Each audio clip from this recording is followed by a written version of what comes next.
जय हिंद दोस्तों, एक बार फिर से स्वागत है आप सभी का अपने हिंदी की क्लास में, क्लास 10th के। जी हाँ दोस्तों, आज आप लोगों के लिए हम लेकर के आए हैं क्लास 10th हिंदी का चैप्टर नंबर 5 से VVI ऑब्जेक्टिव, जो कि चैप्टर का नाम है हुनरू का जलप्रपात। एक बात मैं आप लोगों से बात करना चाहता हूँ, जितने भी बच्चे वीडियो देख रहे हैं प्लीज़ वीडियो को पहले पूरी बात को सुन लें। अभी देखिए हुआ क्या है, अटेंडेंस से यूट्यूब का एल्गोरिदम चेंज हो गया है, ठीक है, जिसकी वजह से क्या होता है, पूरा सिस्टम चेंज हो गया, जिसकी वजह से वीडियो हमारी बहुत सारे बच्चों तक नहीं पहुंच पा रही है, ठीक है। तो बच्चे खोज के सर्च करके वीडियो को देखना शुरू करें, ठीक है। इस पर मैं इसलिए सोचा कि आप लोगों को बता दूं, ताकि वीडियो का एल्गोरिदम सिस्टम चेंज हो चुका है, बहुत सारी चीज़ों को बदल दिया गया है, इसीलिए आप तक नहीं पहुंच पा रहा है, ठीक है। तो आप वीडियो को शेयर करेंगे ज़्यादा, अभी कुछ समय लगेगा, महीना दिन लग जाएगा, तो अगर मैं पढ़ाऊं और आप तक वीडियो न पहुंचे तो प्रॉब्लम होगा, ठीक है। तो वीडियो को आप पूरा का पूरा फुल वॉच करेंगे और क्या करेंगे, अपने दोस्तों तक शेयर कर देंगे, क्योंकि अब ऐसे डायरेक्टली पहुंचना मुश्किल है, उसका कुछ एल्गोरिदम होता है, सिस्टम होता है, वो चेंज हो चुका है, ठीक है। और आपकी तैयारी कैसी चल रही है, आप मुझसे जुड़े हैं या नहीं जुड़े हैं? हिंदी, मैथिली, व्याकरण, अभी मैंने मैथिली का व्याकरण भी आपको दे दिया, तो आप वीडियो के जरिए आप अपनी तैयारी करते रहें। और मेरा एक ही टारगेट है दोस्तों, कि मैं आपको 95 प्लस दे दूं, और मैं गारंटी देता हूं कि बहुत सारे बच्चों का 95 प्लस आएगा ही आएगा। बस आने के लिए, 95 प्लस लाने के लिए जो होता है ना, जीतने के लिए कभी कभी हारना भी पड़ता है, रातों से लड़ना पड़ता है, बातों से नहीं। तो बस आप लोगों को लड़ना होगा, रात में उठ कर पढ़ना होगा, ठीक है।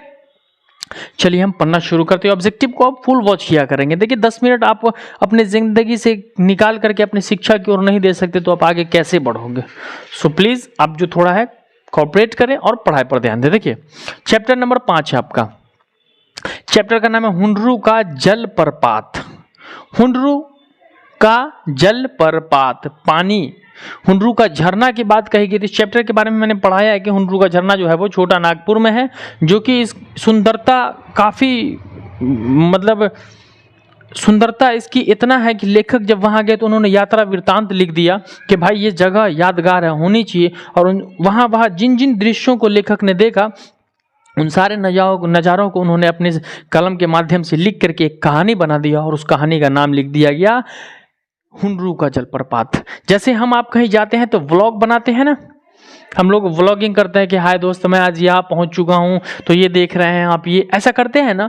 तो पहले के समय में कैमरा और फोन अवेलेबल नहीं था, तो लेखक उसको लिख देते थे, तो उसी को यात्रा वृत्तांत कहा गया, कि जो हम यात्रा करते हुए, या भ्रमण कहते हैं हम उसी को, जो हम घूमे तो उन चीज़ों को देखा। तो कहानी, अगर वीडियो आपने चैप्टर नहीं देखा है तो प्लेलिस्ट में जाकर के चैप्टर आप देख लेंगे, 23 का भी है और 24 के लिए भी चैप्टर मैंने पढ़ा रखा है, और ऑब्जेक्टिव को हम पढ़ाना शुरू करते हैं। इसमें VVI चैप्टर मैंने निकाल के रखा है। यदि आप इस चैप्टर को VVI, इस चैप्टर के ऑब्जेक्टिव को एक बार रिवाइज कर लेते हो, तो आपका गारंटी मैं देता हूं कि 95% आएगा।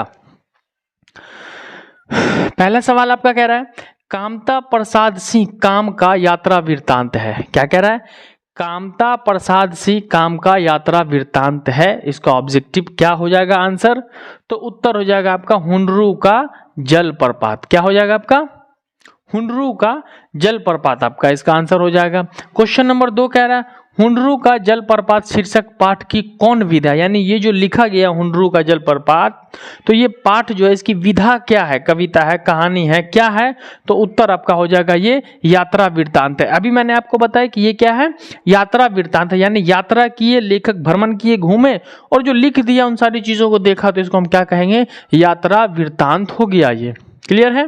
3 नंबर क्वेश्चन कह रहा है, स्वर्ण रेखा नदी रांची, धनबाद, सिंहभूमि जिलों से होकर मिलती है, यानी स्वर्ण रेखा नदी जो है वो रांची, धनबाद, सिंहभूमि जिला से होकर के कहाँ मिलती है, वो कहाँ को आती है? तो इसका उत्तर हो गया आपका बंगाल की खाड़ी को आती है। कहाँ आती है? बंगाल की खाड़ी को आकर के ये मिलती है। क्लियर है 3 नंबर सवाल। चौथा हम देखते हैं, पुरलिया रोड से हुनरू का जलप्रपात की दूरी क्या है, यानी पुरलिया रोड जो है उससे हुनरू के जलप्रपात की दूरी कितनी है? तो आपका उत्तर हो जाएगा 13 मील। पुरलिया रोड से हुनरू के जलप्रपात की दूरी कितनी है? 13 मील है। इसलिए मैंने कहा ना कि चैप्टर को जब मैं पढ़ाता हूँ ना, तो चैप्टर का पूरा कहानी, ताकि आपको सब्जेक्टिव लिखने का भी तरीका पता चल जाएगा, और ऑब्जेक्टिव में केवल और केवल ऑब्जेक्टिव ही आपको याद होगा, ठीक है। चलिए 4 नंबर क्वेश्चन, 5 नंबर क्वेश्चन हम देखते हैं, हुनरू का जलप्रपात किस राज्य में है, यानी ये जो कहा गया कि हुनरू का जलप्रपात जो हमने देखा है वो है, तो कहाँ है, किस राज्य में है? तो उत्तर आपका हो जाएगा झारखंड में हो जाएगा, है ना। कहाँ हो जाएगा, झारखंड में। क्लियर है। क्वेश्चन नंबर 6 कह रहा है आपका, रांची से हुनरू की दूरी कितनी है। रांची से हुनरू की दूरी कितनी हो जाती है, तो उत्तर हो जाएगा आपका 27 मील की दूरी है। कितनी है, 27 मील की दूरी। क्वेश्चन नंबर 7 कह रहा है, हुनरू का पानी खाली स्थान की तरह चक्कर काटता है, यानी हुनरू का पानी जो है वो चक्कर काटता है। किसकी तरह चक्कर काटता है। अब चक्कर काटने का मतलब आप समझ रहे हो, आपने चैप्टर पढ़ा होगा तो चक्रियाना चक्रिया कौन है, तो उसका उत्तर हो जाएगा आपका सांप की तरह। हुनरू का पानी किसकी तरह चक्कर काटता है, तो उत्तर हो जाएगा आपका सांप की तरह वो चक्कर काटता है। क्वेश्चन नंबर 8 कह रहा है, हुनरू का झरना की ऊंचाई कितनी है, यानी हुनरू का झरना जो है उसकी ऊंचाई जो है वो कितना है, तो उत्तर आपका हो जाएगा 243 फीट। कितना है, 243 फीट हुनरू के झरने की पूरी ऊंचाई हो जाती है टोटल। क्वेश्चन 9 कह रहा है, झरना के एक ओर का जंगल रांची में है, एक ओर का जंगल कहाँ है।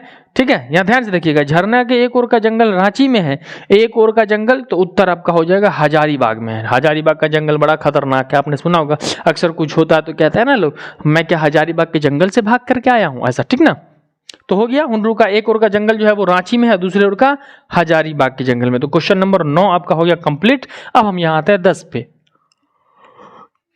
क्वेश्चन नंबर 10 कह रहा है आपका, हुनरू के जलप्रपात शीर्षक में किसके प्रति विश्वास प्रकट किया गया है, यानी हुनरू का जलप्रपात जो है तो उस अध्याय में, उस पाठ में किसके प्रति हमें विश्वास प्रकट किया गया है, तो उत्तर आपका हो जाएगा बहुलवादी संस्कृति के बारे में। किसके बारे में, बहुलवादी संस्कृति के बारे में हमें उस पर विश्वास करने को बताएगा और हम उस पर विश्वास करते हैं।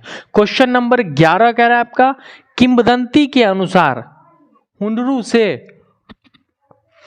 कितने मील की दूरी पर कुछ लोगों ने हुनरू से भी कई गुना बड़ा प्रपात देखा। यानी देखिए कह रहा है कि किंवदंती के अनुसार हुनरू से कितने मील की दूरी पर कुछ लोगों ने हुनरू से भी कई गुना बड़ा प्रपात देखा, यानी हुनरू है किंवदंती के अनुसार उससे भी बड़ा प्रपात जो देखा है वो कितने मील पे, तो उत्तर आपका हो जाएगा 7 मील की दूरी पर जो है वो उससे भी बड़ा प्रपात को देखा है उन्होंने। ठीक है।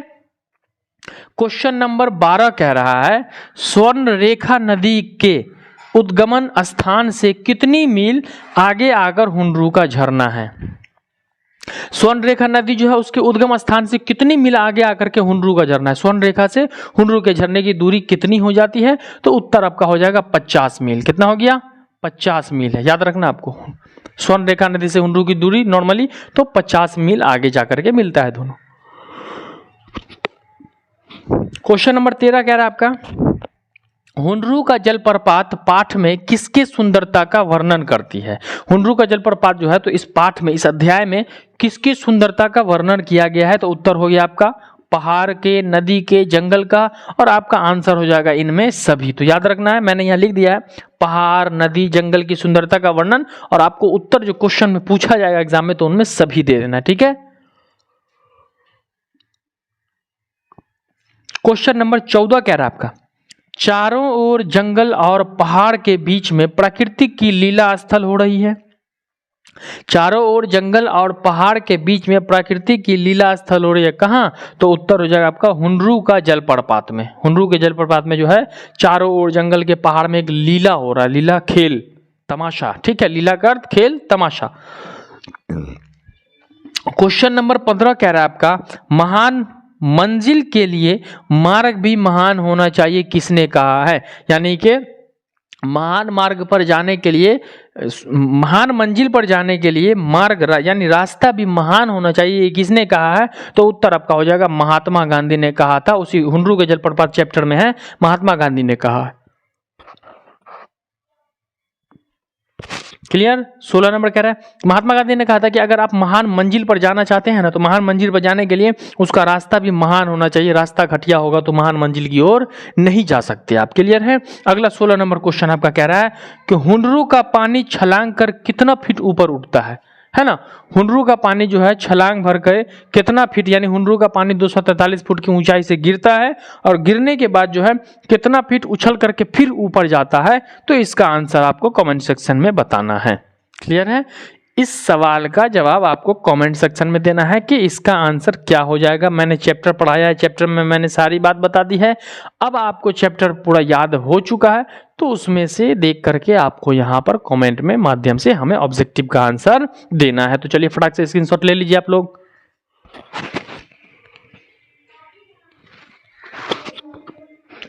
चलिए आपका स्क्रीनशॉट भी हो गया और हमारा पढ़ाना चैप्टर भी कंप्लीट हो चुका है। तो इस वीडियो को ज़्यादा से ज़्यादा शेयर करने की कोशिश करेंगे। जितने स्टूडेंट हैं सारे स्टूडेंट तक आप लोग शेयर कर देंगे, ताकि सारे बच्चों को ये वीडियो पहुंच जाएगा, सारे बच्चों को ये वीडियो मिल जाएगा और सारे बच्चों की तैयारी हो जाएगी, ताकि अगली बार जब हम लिखें बोर्ड पर आपका नाम कि इतना नंबर लाए तो मुझे भी गर्व हो और आपको भी गर्व हो। यदि कोई प्रॉब्लम है तो कमेंट सेक्शन में आप हमसे पूछेंगे, उसका उत्तर हम अगले वीडियो में जरूर देंगे। तो दीजिए अपने हसन सर को इजाजत, मिलते हैं अगले क्लास में इसी हंसी खुशी और मस्ती के साथ। जब तक के लिए जय हिंद, वंदे मातरम।